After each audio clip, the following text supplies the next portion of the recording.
I'm Avery.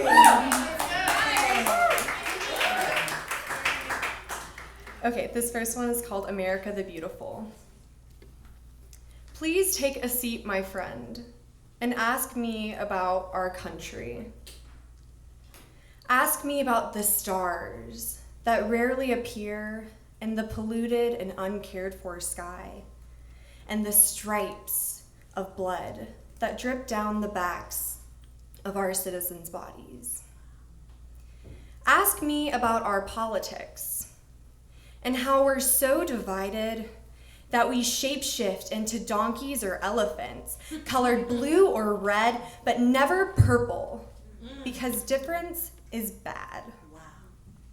Go ahead, ask me about differences and how others are spat on and shamed because they happen to love another human, or how the color of our skin is able to get us farther in our lives and careers, or killed. Ask me about freedom and how free our women are to own their bodies and make their own choices in a society that still favors men because of their power. Ask me about our future.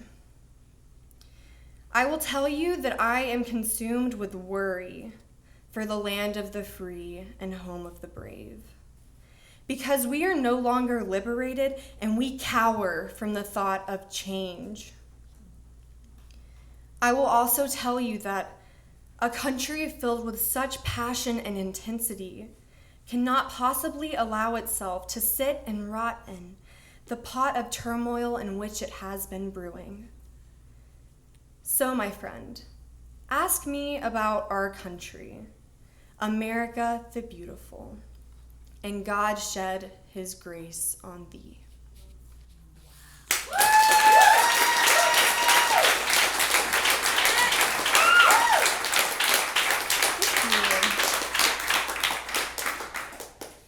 This is concerto. The violin sobs into the silent night air, and I sit and think of you.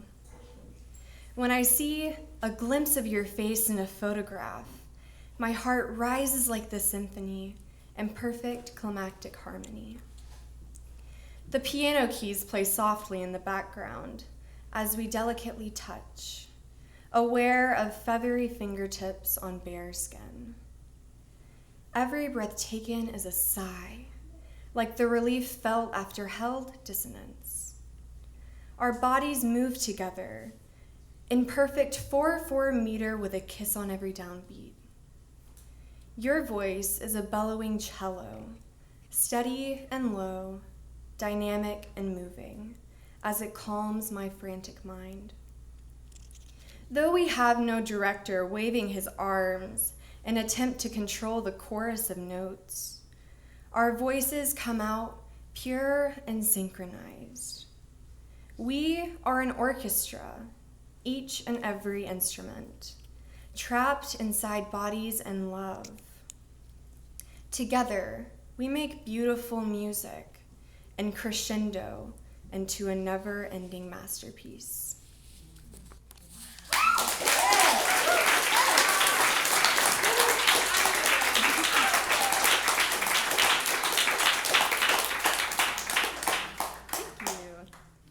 This one is a view from my perch. From my perch, I can see the snake of a river and its green skin slithering under the arches of bridges. Smooth and slimy and calm, it holds more life underneath its surface than its admirers want to admit. The tree I am perched in reaches with its bare branches like a hopeless child of God stretching for the feel of his fingertips on their shaking, troubled hand. The wind carries its limbs in scattered directions, making them submissive to Mother Nature's touch. I am a hopeless branch reaching for God too, whether he is there or not. But I hope he is. I do not want an eternity of worms and dirt exploring the deteriorated caverns of my body. I don't want to be nothingness in the end. And if God really is reaching down to me, I know his touch will make me something. Yeah.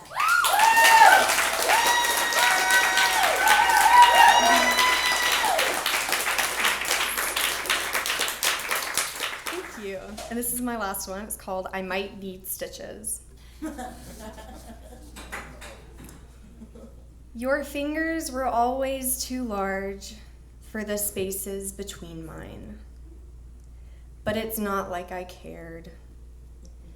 My whole hand could have been pulled and torn and ripped, the warm scarlet blood running into my palm and down my wrists, just so your fingers could rest comfortably in the valleys between each of mine. Because what I figured out is that love is painful, and it has split me apart. Wow.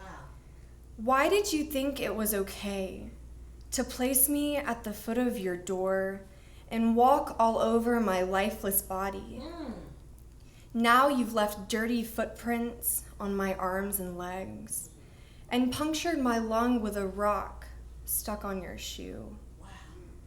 Now I hurt too badly to move, and breaths are as uneven as my heartbeat. You were never what I wanted you to be, but still absolutely perfect.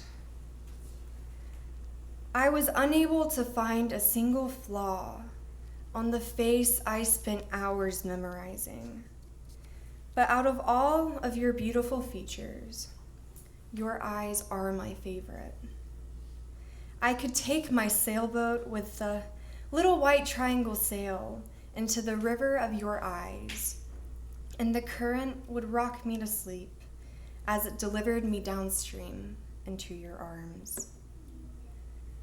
But as warm as you were, I cannot forget the avalanche of tears I wept for you. Wow. You created a monster that knew what love was.